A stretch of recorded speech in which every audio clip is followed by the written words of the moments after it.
नाथा खान पुल 2 साल में तीसरी बार टूट फूट का शिकार। गड़े के बायस से ट्रैफिक की रवानी मुतासिर। शाहराह फैसल से एयरपोर्ट जाने वाले शहरी अजियत का शिकार। शहरियों ने शिकवा किया कि एमसी के पुल नाकिस हैं और जबकि अंग्रेजों के बनाए गए पुल आज भी मजबूत हैं। तफसीलात के लिए फरहान खान की रिपोर्ट देखिए। नाथा खान पुल फिर टूट फूट का शिकार। 2 साल में तीसरी बार पुल की मरम्मत, केएमसी के लिए सवालिया निशान। नाथा खान पुल खस्ताहाली की दास्तान सुनाने लगा। 2 साल में तीसरी बार पुल की मरम्मत का काम जारी। पुल की खस्ताहाली पर शहरी इंतजामिया बरस पड़े। कहा कि पुल की मरम्मत को धंधा बना लिया गया है। ये अपना अंग्रेज जो पुल बना के गया 100 साल पीछे, वो आज तक चले रहे हैं, कोई पूछना वो मतलब सब चले हैं। और इन्होंने एक दफा पुल बना दिया, समझ लें वो हर साल रिपेयर होता है। ये पुल ले लें, आगे वाला यूं चौरंगी का पुल ले लें, हर साल की रिपेयरिंग है। बारिश कहते बारिश होती है, खराब होता है। बारिश जो अंग्रेज बना के क्या बारिश नहीं होती क्या? कितना आंधी तूफान सब आए, सबके सब चलेगा और पुल अपनी जगह। नाथा खान पुल पर गड़े के बाइस ट्रैफिक की रवानी मुतासिर हो रही है। गुलिस्तान जोहर, शाहराह फैसल और डालमिया से आने वाले ट्रैफिक के लिए गड़ा खतरे की अलामत बना हुआ है। कैमरामैन सज्जाद रईस के साथ फरहान खान, सिटी 21। बात करेंगे नाथा खान पुल खस्ताहाली की मिसाल बन गया। नाकिस मटेरियल के बायस पुल की हिफाजती दीवार भी गिर गई। और नाजरीन, नाथा खान पुल की अभी बात मुकम्मल नहीं हुई, एक और पुल की बात कर लेते हैं। इंतज़ामिया की नाअहली शहरियों के लिए परेशानी का बायस बनने लगी।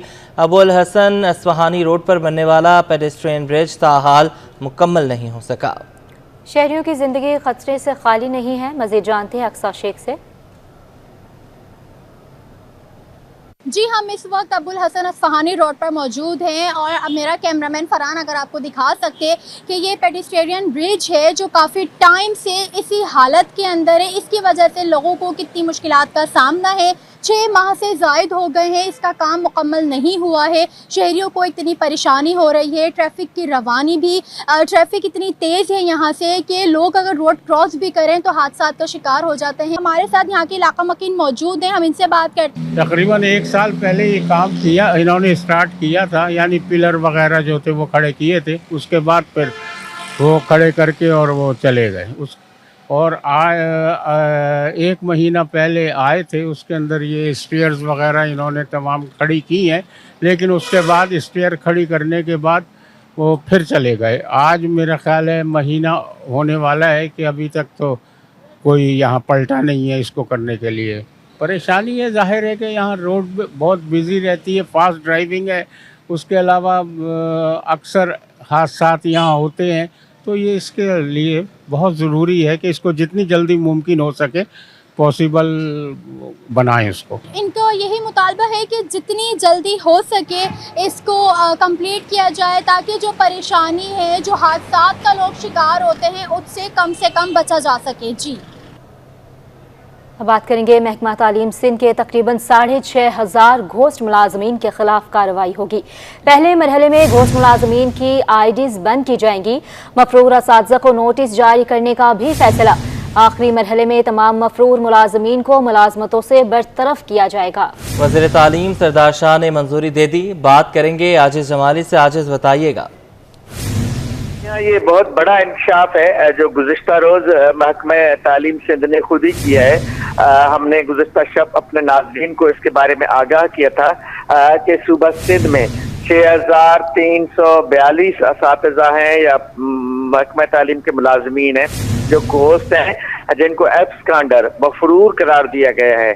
6342 मुलाजमीन को मफरूर करार दिया गया है और ये वो मुलाजमीन हैं जिनमें बड़े पैमाने पे मुल्क से बाहर चले गए हैं। खुद FIA ने उनके बारे में रिपोर्ट दी है। अब ये फैसला हुआ है कि पहले मरहले में इन असातिज़ा की जो IDs हैं वो बंद की जाएं, जिसके लिए गुज़िश्ता रोज एक समरी भेजी थी वज़ीर तालीम को महकमा तालीम के मॉनिटरिंग डिपार्टमेंट ने। आज हमारे ज़राए ने हमें बताया है कि वज़ीर तालीम से सरदार शाह ने इसकी मंजूरी दे दी है और कहा है कि कार्रवाई शुरू करें। पहले मरहले में AG सिंध से इनकी IDs बंद होंगी, उनके बाद इनको एक शौकास नोटिस जारी होंगे महकमे की जानिब से। उसके बाद आखिरी मरहले में इन असातिज़ा या दीगर मुलाजमीन की बरतरफी होगी और ये बहुत बड़ी तादाद है, जिनमें एक बड़ी तादाद मुल्क से बाहर है। सऊदी अरब, और दुबई और इराक, ईरान, थाईलैंड और गैर ममालिक में ये चले गए हैं। लेकिन हैरतनाक बात यह है कि इनकी तनख्वाहें जो हैं ये अभी तक भी जारी हैं, इनकी आईडीज अभी भी बंद नहीं हुई हैं। तो अब ये इनकी आईडीज बंद होंगी, उसके बाद पहले मरहले में इनकी तनख्वाह बंद होगी, उसके बाद उनको शौकात मिलेगा, उसके बाद इनकी बरतरफी अमल में लाई जाएगी। जी बहुत शुक्रिया आजिज, आपने हमें अपडेट किया। गोश्त मुलाजमीन की बात हो रही है तो कैथरीन, आप कभी गोश्त हुई हैं इदारे से? नहीं मूसा, मैं कभी गोश्त नहीं हुई। अगर गोश्त होती तो यहाँ पर आपको नजर ना आती। कैथरीन नजर आती या ना आती, लेकिन खाली असामियों पर अब मुलाजमीन नजर आएंगे, क्योंकि सिंध में ग्रेड 1 से 15 तक खाली असामियों पर भर्तियों का फैसला किया गया है। तमाम महकमों और इदारों से असामियों की तफसीलात तलब की गई हैं। महकमा सर्विसेज जनरल एडमिनिस्ट्रेशन व कोऑर्डिनेशन ने खत अरसाल कर दिया। तफसीलात मौसूल होने के बाद भर्तियों का आगाज किया जाएगा। मजीद जानते हैं आज़ाद नोडियो से। जी आज़ाद, हमें आगाह कीजिएगा इस पर। जी बिल्कुल, हुकूमत सिंध ने मुख्तलिफ महकमों और इदारों में खाली असामियों पर नई भर्तियां करने का उसूली तौर पर फैसला कर लिया है। 1 से 15 ग्रेड तक की खाली असामियों पर नई भर्तियां की जाएंगी। इस हवाले से महकमा सर्विसेज जनरल एडमिनिस्ट्रेशन व कोऑर्डिनेशन ने बाकायदा तौर पर तमाम महकमों व इदारों को खाली असामियों की तफसीलात के हवाले से खत अरसाल करके तफसीलात मांग ली है।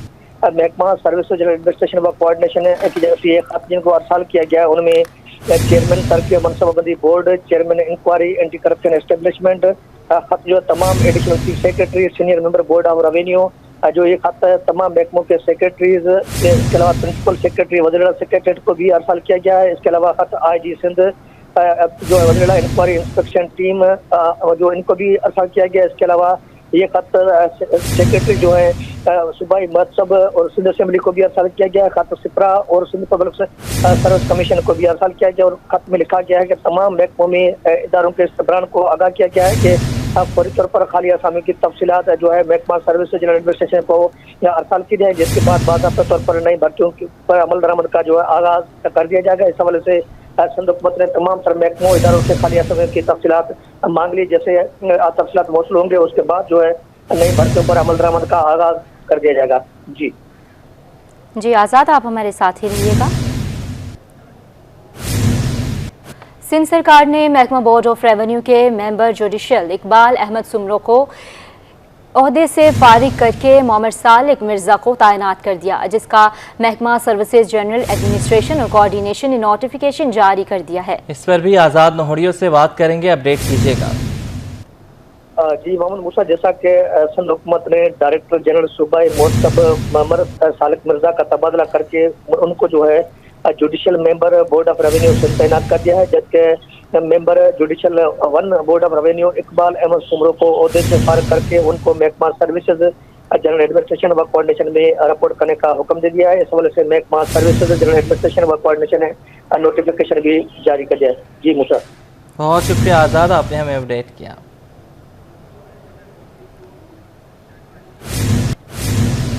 डायरेक्टर जनरल की हिदायत पर इंजीनियर अली मेहदी काज़मी को additional director general Sindh building control authority का इजाफी चार्ज सौंप दिया गया।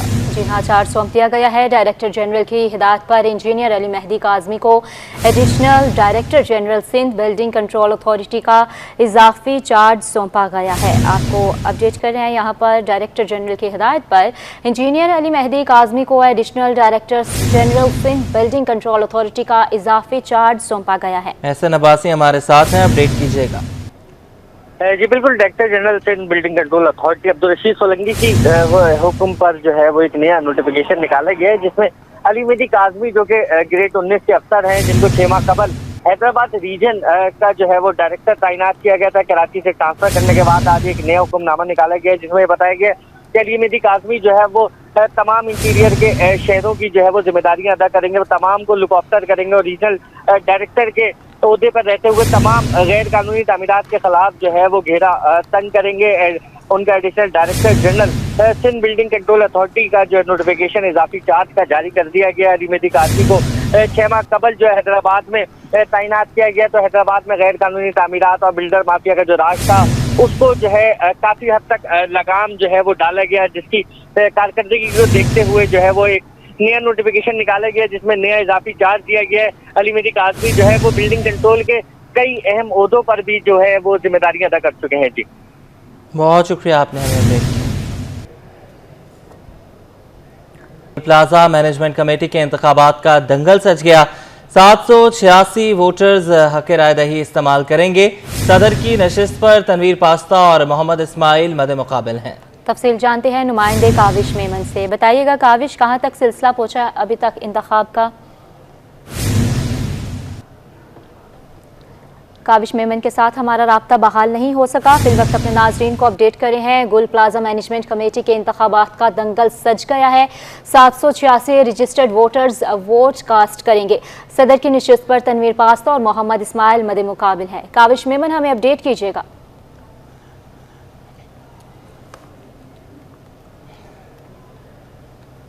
बिल्कुल देखिए, गुल प्लाजा मैनेजमेंट कमेटी के इंतखाबात का दंगल सज चुका है। पोलिंग का आगाज़ अब से कुछ देर कबल हो चुका है। 2 ग्रुप इसमें मद्दे मुकाबले है, जिसमें बिजनेसमैन ग्रुप और साथ ही साथ जो है वो खिदमतगार ग्रुप जो है वो मद्दे मुकाबले। दोनों टीमों ने अपने उम्मीदवार जो है वो मैदान में खड़े किए हैं। पोलिंग जो है वो शाम 6 बजे तक जारी रहेगी। कोशिश करते हैं कि बात भी की जाए। अमार साहब, जो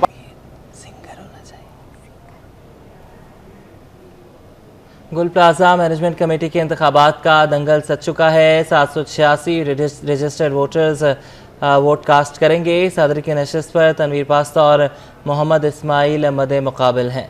पोलिंग 12 बजे शुरू हुई है। रजिस्टर्ड वोटर्स की तादाद 786 है। खिदमतगार ग्रुप और बिजनेसमैन ग्रुप आमने सामने हैं, जबकि खिदमतगार ग्रुप का इंतखाबी निशान किताब है। बिजनेसमैन ग्रुप का इंतखाबी निशान कलम है। सदर की नशिस्त पर तनवीर पास्ता और मोहम्मद इस्माइल मद मुकाबिल हैं। जी हाँ, नायब सदर के लिए हमारा इस्माइल और सदीकी तरीन का टाकरा होगा। जनरल सेक्रेटरी की सीट पर हाजी अमीन और आरिफ कादरी आमने सामने, जबकि जॉइंट सेक्रेटरी के लिए रमज़ान भट्टी और ज़िशान शरीफ की पंजा आजमाई। बात करने के लिए काविश मेमन से हमारा राब्ता हुआ है। काविश, अपडेट कीजिएगा अगर आप हमें सुन पा रहे हैं।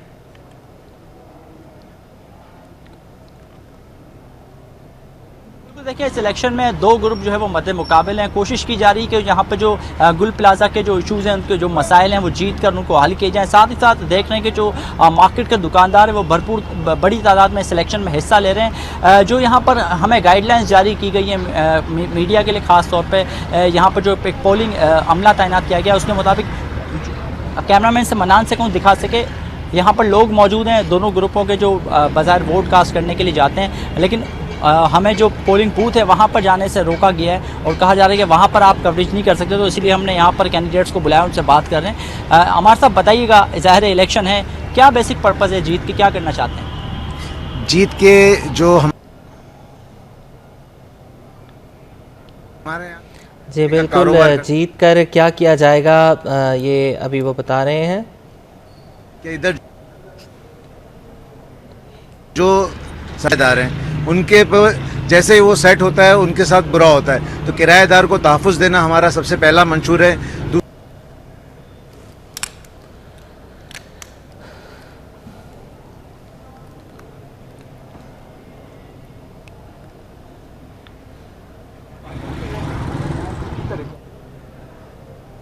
जी हाँ, हम दंगल हो रहा है और गुल प्लाजा मैनेजमेंट कमेटी के इंतखाबात का ये दंगल है। पोलिंग 12 बजे शुरू होगी। रजिस्टर्ड वोटर्स की तादाद टोटल 768 है। खिदमतगार ग्रुप और बिजनेसमैन ग्रुप आमने।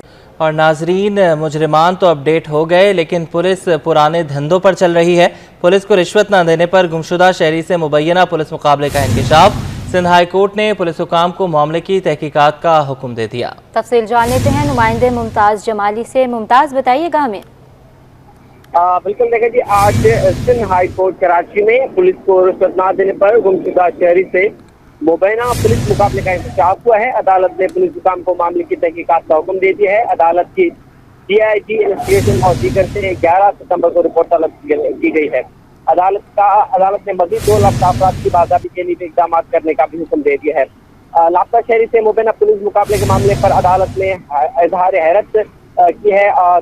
जो दरख्वास्तदार हैं, उनके वकील हैं, उनका ये कहना है कि हैदराबाद पुलिस ने मुमताज समेत दीगर अफराद को सज्जल के इलाके से हिरासत में लेकर लापता कर दिया था, जबकि चंद रोज बाद SHO हैदराबाद अयाज बुग्नो और ASI खमीसों ने गुमशुदा शहरी अयाज से व्हाट्सएप पर अहल खाना से रब्ता किया और कहा कि मुमताज की बाज़ाबी चाहते हैं तो 20 लाख रुपए जो हैं बंदोबस्त करें। कुछ दिन के बाद 20 लाख से 7 लाख रुपए पे आ गए थे, लेकिन अहल खाना ने जब रकम अदा नहीं की तो जाली पुलिस मुकाबले में जख्मी किया गया है। जी बहुत शुक्रिया, आपने हमें अपडेट किया।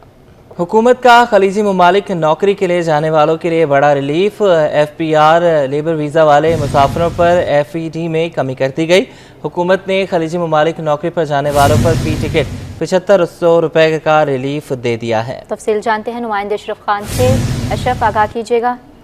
यहाँ पे देखा जाए हुकूमत का खलीजी ममालिक नौकरी के लिए जाने वालों के लिए बड़ा रिलीफ दिया। बजट में देखा गया था कि फेडरल एक्साइज ड्यूटी जो है बैरून मुल्क सफर करने वालों पे इकोनॉमी क्लास से 7,500 रुपए का इजाफा कर दिया गया था, जो कि 5,000 था, बढ़ के 12,500 रुपए कर दी गई थी। और अब जो है FBR ने ये SRO जो जारी किया है, जिसमें कहा गया है कि जो जिनके पास लेबर और वर्क वीजा होगा खलीजी ममालिक का, उनसे अब 5,000 रुपए ही FED वसूल की जाएगी। एक ये बड़ा रिलीफ है। और ये इससे पहले भी हमने कहा था, सवाल उठाए गए थे कि ये जो गरीब आवाम नौकरी के लिए जा रहे हैं उन पर बड़ा बोझ होगा। वापस जो है 7,500 रुपए का रिलीफ फी टिकट पे दिया गया इकोनॉमी क्लास पर सिर्फ। और इसमें साथ ही FBR ने शर्त रखी है, वो जो नौकरी के लिए जाएंगे खलीजी ममालिक, वो यहाँ पे जो है शर्त देंगे पासपोर्ट में ब्यूरो ऑफ इमिग्रेशन और ओवरसीज एम्प्लॉयमेंट के तहत प्रोटेक्टेड की तस्दीक शुदा लेबर वीजे पर ही ये इतलाक होगा। जी ठीक है अशरफ, अभी आप हमारे साथ मौजूद रहिए। जी बिल्कुल, खलीजी ममालिक में नौकरियों के हवाले से रिलीफ दिया जा रहा है, तो कैथरीन आप भी कुछ सोचें। नहीं मूसा, मैं यहीं ठीक हूँ। आगे बढ़ते हैं बुलेटिन में। जी बिल्कुल, कैथरीन ठीक है, लेकिन ज़्यादातर पाकिस्तानी ठीक नहीं है, क्योंकि बिजली के बिलों ने अवाम, ताजरों और सनतकारों की ज़िंदगी मुश्किल बना दी है। ऑल पाकिस्तान फूड एसोसिएशन के सदर राशिद सिद्दीकी कहते हैं कि मुल्क में बिजली की इमरजेंसी लगाई जाए। वज़ीर तवानाई कौम को बताएं बिजली की कीमत हर माह क्यों बढ़ रही है। वज़ीर तवानाई बताएं कैसे बिजली कीमत कम होगी। मौजूदा सूरत हाल लंबे अरसे तक नहीं चल सकेगी। मज़ीद तफसीलात क्या हैं, अशरफ खान अपडेट करेंगे इस पर। सनतकार पैदावारी लागत मुसलसल बढ़ने पर शदीद परेशान है, चाहे बिजली का बिल हो, गैस का बिल हो, दीगर अखराजात मुसलसल बढ़ रहे हैं। क्या इम्पैक्ट हो रहा है इंडस्ट्री पे जानते हैं। और पाकिस्तान फूड एसोसिएशन के सदर राशिद सिद्दीकी हमारे साथ मौजूद हैं। क्या देख रहे हैं, बिजली के बिल तो देख के हर कोई परेशान है। जब आदमी परेशान होता है, जब आपके यहाँ फाइनेंशियल प्रॉब्लम आता है, तो फाइनेंशियल इमरजेंसी लगती है। तो इस वक्त मुल्क के अंदर के मतलब इलेक्ट्रिक की इमरजेंसी नाफिज होनी चाहिए। और जो हमारे वजीर तवानाई हैं वो आएँ और वो कौम से खिताब करें और वो हमको गाइड करें कि हाँ भी जो हम आपके साथ एक ज्यादती करते चले जा रहे हैं, एक महीने में हर महीने में हम आपका बिजली का बिल बढ़ाते चले जा रहे हैं, अब आपको कैसे काम, क्योंकि हमारी तो समझ में नहीं आ रहा है।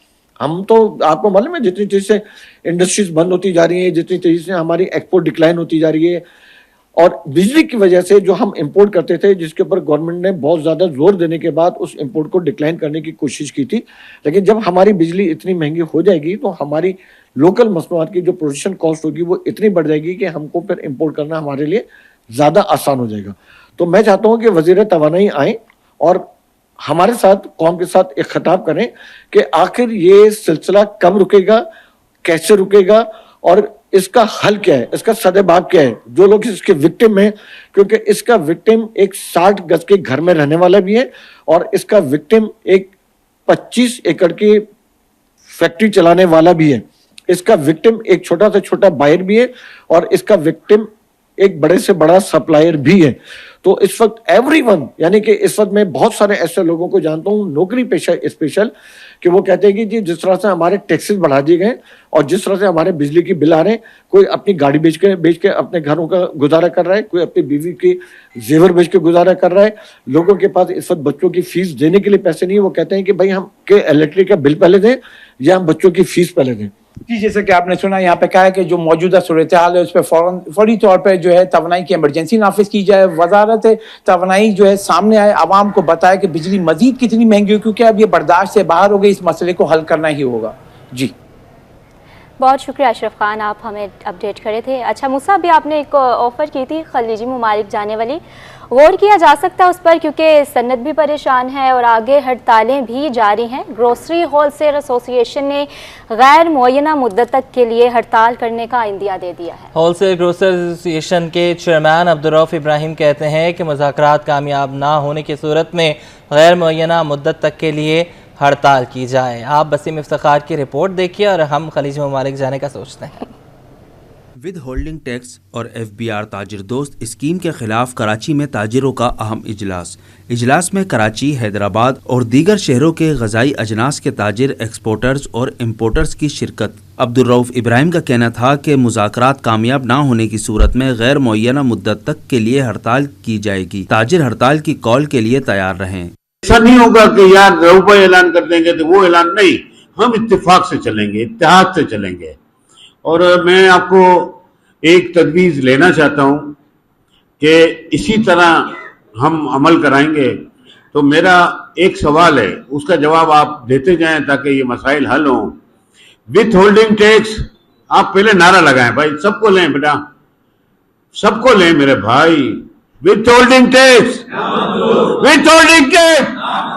इजलास में ताजिरों ने KCCI के रवैये पर सख्त बरहमी का इजहार किया और कहा कि हुकूमत से कराची चैम्बर ऑफ कॉमर्स से जान छुड़ाने का मुतालबा और KCCI की फीस ना अदा करने का ऐलान किया। जो मेन फोरम है हमारा है कराची चैम्बर ऑफ कॉमर्स का, आधे से ज्यादा हमारे इधर के जो इंपोर्टर हैं, जो दुकानदार हैं, वो उधर के मेंबर हैं।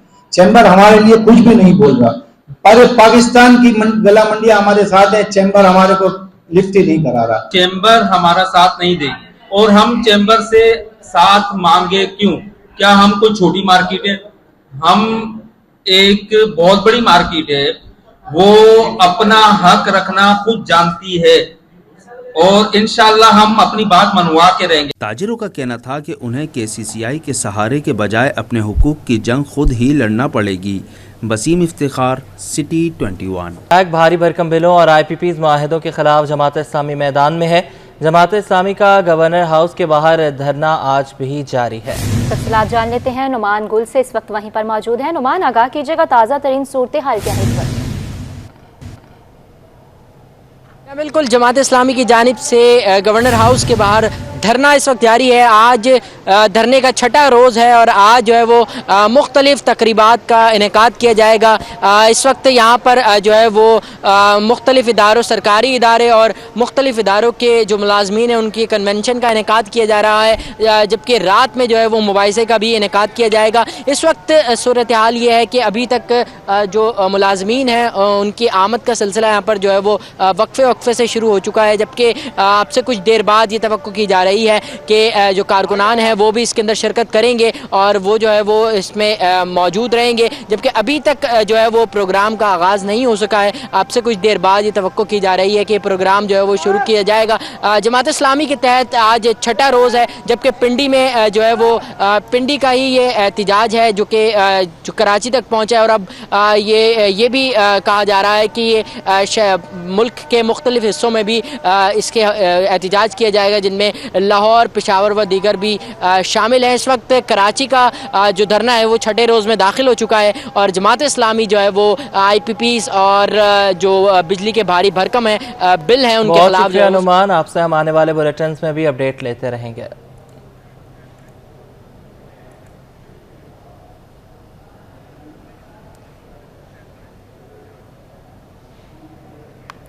अच्छा मूसा, एहतजाज और धरनों की बातें तो चलती रहेंगी, हुकूमत और सियासत हर वक्त गर्म रहते हैं।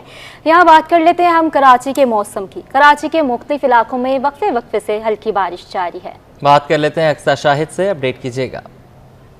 बिल्कुल, शहर कराची का मौसम हुआ है सुहाना। ठंडी ठंडी हवाएं जो है वो शहर कराची में चल रही हैं। महकमा मौसमियात के मुताबिक आज शहर के मुख्तलिफ मकामात पर हल्की फुल्की बूंदाबांदी के जो है इम्कान जाहिर किए गए हैं, जिसे देखते हुए दिन के औकात में भी जो है वो मौसम बड़ा खुशगवार चल रहा है। ठंडी हवाएं जो है वो चल रही हैं। आपको मेरे रकम में जो दरख्त लगा हुआ है उसके भी पत्ते जो है वो खिलखिलाते हुए जो वो नजर आ रहे होंगे, क्योंकि मौसम जब खुशगवार होता है, हवाएं चलती हैं तो हर चीज़ जो है वो खिल उठती है, चाहे वो कराची के बासियों के चेहरे हों, क्योंकि गर्मी की शिद्दत और हद से जो है वो कराची के काफ़ी परेशान हो चुके थे। अब जो है वो महकमा मौसमियात ने जो है वो बासियों को जो है वो अच्छी खबर सुना दी है। आज जो दर्जा हरारत है वो ज़्यादा से ज़्यादा सेंटीग्रेड जाने का इम्कान है, जबकि कम से कम जो है वो 28 सेंटीग्रेड जो है वो रिकॉर्ड किया जाएगा।